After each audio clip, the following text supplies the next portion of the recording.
أشهد أن عليا ولي الله. وبه نستعين وصلى الله على محمد وآله الطاهرين. اللهم صل على محمد وآل محمد. أما بعد فقد قال مولانا أمير المؤمنين علي بن أبي طالب عليه الصلاة والسلام: أول الدين معرفته وكمال معرفته التصديق به وكمال التصديق به توحيده وكمال توحيده الإخلاص له وكمال الإخلاص به نفي الصفات عنه. صلوات پڑھیں. اللهم صل على محمد وآل محمد. مولا کائنات علیہ السلام کے ایسے عظیم فصاحت و بلاغت کے سمندر پر اپنی عاجزی کے سفینہ فکر لے کے حاضر ہونے کی توفیق اللہ نے عنایت کی ہے. تو عربی میں محاورہ ہے کہ ما لا یدرک کل لا یدرک کل، جس کو پورا نہیں سمیٹ سکتے ہو، ایسا نہیں ہے کہ جو کر سکتے ہو وہ بھی نہ کر.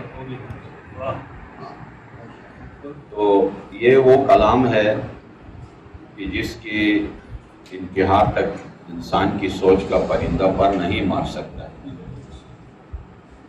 لیکن اس کا مطلب یہ نہیں ہے کہ یعنی اپنی بساط کے مطابق اپنی پیاس بجھانے کے لیے اپنی عاجزی کی چونچ سے کچھ کلمات کے قطرے اس سمندر سے اٹھائے. تو عرض ہوا کہ دین کی اساس اللہ کی معرفت ہے، اور معرفت کا کمال یہ ہے کہ تصدیق کی منزل تک پہنچ جائے، اور کمال و تصدیق بھی توحید ہو، اور تصدیق انتہا کی منزل تک پہنچ جائے تو توحید کی منزل تک پہنچ جائے. یہی توحید ہے. اور جب توحید کمال تک پہنچ جائے تو اخلاص کی منزل پہنچ جاتی ہے. اور کمال اخلاص یہ ہے کہ نفی الصفات عنہ، ان سے صفات کو نفی کریں،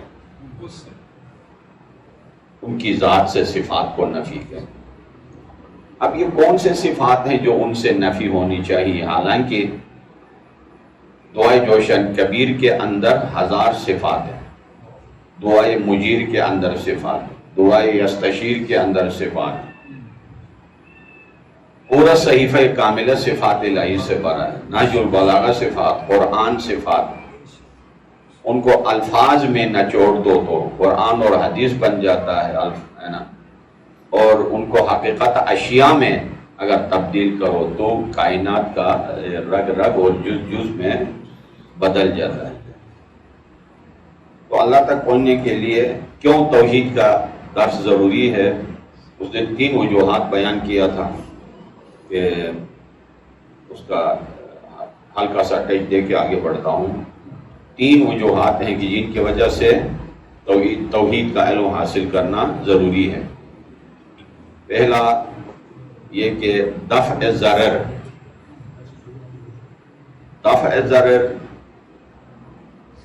دوسرا ہے شکر منعم. دفع ضرر اسے کہتے ہیں کہ جیسا مثال پیش ہوئی کہ اگر یہاں سے گزرتے ہوئے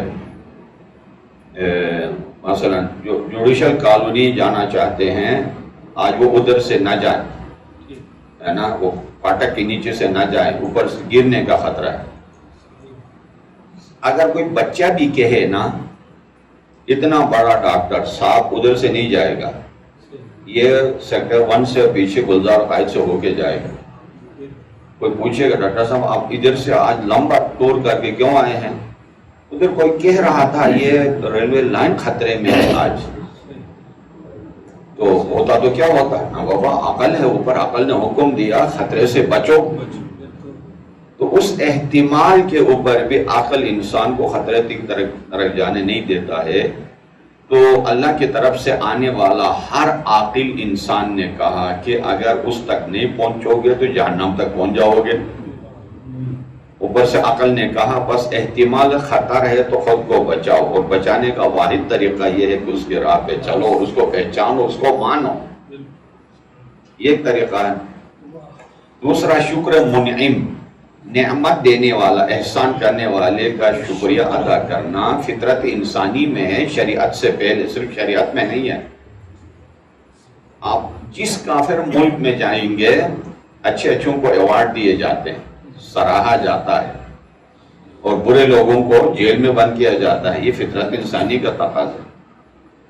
میں نے خود ٹیکساس میں اس میں دیکھا ہے، ڈیلس میں، جس کا جو ڈاؤن ٹاؤن ہے وہاں ایک مینار بنا ہوا اور پارک ہے، بیچ میں مینار ہے. اس کا نام ہے تھینکس گیونگ سینٹر. حالانکہ وہ مسلمان نہیں ہے، قرآن پڑھے ہوئے نہیں ہے، مسیحی یہودی ہیں اور دوسرے بھی ہیں، لیکن تھینکس گیونگ سینٹر کہ وہاں آ کے اللہ کا شکر ادا کرنے کا مرکز بنایا ہوا ہے، کیونکہ اللہ نے نعمتوں سے نوازا ہے تو ان کی نعمتوں کا امتحان نہیں ہو سکتا. پھر جب شکر ادا کرنا ہے تو اس کے شان کے مطابق ہونا چاہیے. اب یہ شان ڈھونڈتے ہوئے صاحب شان تک پہنچنا ہوتا ہے، اور یہی توحید کا راستہ ہے. یہاں پہ کچھ مثالیں بھی عرض ہوئی تھی کہ وَمَعْرِفَتُهُ وَكَانَ اول الدین معرفتہ وکمال معرفت تصدیق بھی. معرفتہ جو ہے فطرت انسانی کے اندر اللہ تعالیٰ نے سمو کے رکھا ہے، نہ فقط انسان کی فطرت میں بلکہ حیوانات کی فطرت میں بھی، طبیعت میں، جبلت میں توحید پرستی ہے. چلو 50% جواب بھی بتا دیتا ہوں. اس پرندے کا بتاؤ جس نے کسی بادشاہ کے پاس آ کے شکوہ کیا کہ فلان قوم جو ہے توحید پرست نہیں ہے، سورج پرست ہے. احسن، تم دیکھا، ہم فخر کرتے ہیں کہ ہم اشرف المخلوق ہیں، ہم اللہ کو جاننے والے. کدھر ہم اللہ کو پہچاننے جاننے والے ہیں؟ یہ ہدہد کو دیکھے، انی وجدت امرأۃ تملکہم، میں نے ایک ایسی حکومت دیکھی، حکمران اور حکمرانی دیکھی کہ جس پر عورت کی حکمرانی ہے. ہدہد کو بھی اچھا نہیں لگ رہا تھا عورت کی حکمرانی جو ہے، پاکستان کے لوگ ہے نا، ماشاءاللہ اللہ تعالیٰ. تو اوپر سے کہا کہ یعبدون للشمس من دون اللہ، دیکھیں اللہ کو چھوڑ کر سورج کی پوجا کرتے ہیں.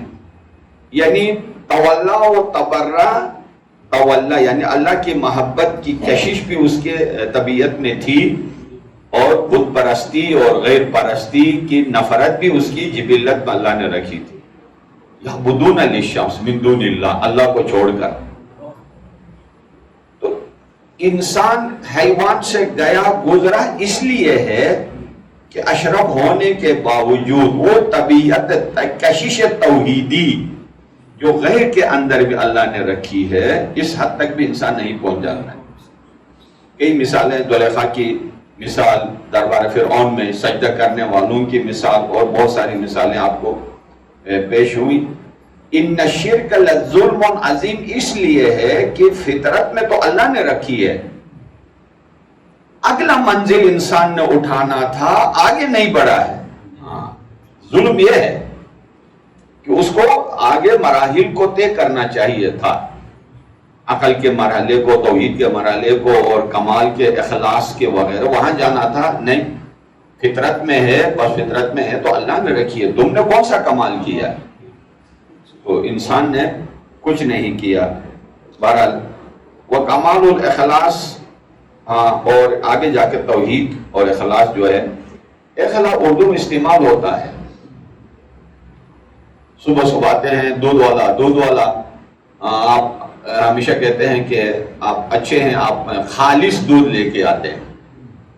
خالص دودھ کیا مطلب؟ جیسا آپ کو یعنی بھینس نے دیا ہے وہی لایا ہے، دودھ پانی مانی نہیں ملایا. خالص یعنی نیچر، پیور، صحیح ہے. خالص شہد، خالص آٹا، خالص چائے کی پتی، جو کہ مشکل ہے آج کل ملنا، بہت ہی مشکل ہے، صحیح ہے، جو اصل نیچر میں ہو، اصل شکل میں جو چیز اس کو کہتے ہیں خالص۔ عبادت میں خلوص ہونا چاہیے۔ کیا مطلب؟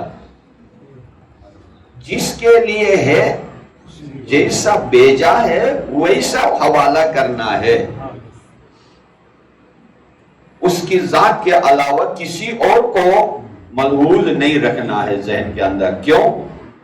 اس لیے کہ یہ جملہ بارہا ماہ رمضان میں کہہ چکا ہوں کہ جس نے ثواب دینا تھا آپ نے اس کو نظر میں نہیں رکھا، نیت میں نہیں رکھا، اور جن کو نیت میں رکھا اس نے ثواب دینا نہیں ہے، اسی لیے ریاکار خسرے میں ہوتا ہے۔